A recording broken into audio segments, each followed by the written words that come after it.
Le chiamano le perle verdi dei Colli Euganei, sono i piselli, pardon, bisi, di Baone, che da secoli rappresentano l'eccellenza dei dolci versanti a sud del comprensorio collinare padovano. Ma si sa che i baccelli vanno sgranati per poter fare risi e bisi e altre prelibatezze della cucina veneta. In questi giorni decine di giovani e anziani si ritrovano di sera per destegolare, segnatevelo, è il termine tecnico in Veneto, quintali e quintali di bisi. Quanti bisi sgranate durante questo periodo? Tantissimi, anche più di 10 quintali di grani, parlo di grani sgranati. Fra una sgranatura e l'altra si fa filò esattamente come una volta, occupando anche l'ultimo metro quadrato di corridoi e aule delle vecchie scuole di Baone.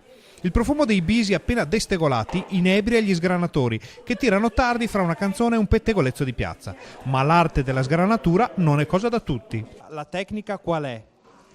Uno alla volta, con le mani e con tanta pazienza e tanta voglia di far bene, veramente. Mi fa vedere come si fa? Partiamo da qua, dipende anche se sono... questo non è proprio uno di quelli proprio belli, ma insomma dobbiamo accontentarci di quello che troviamo. Così.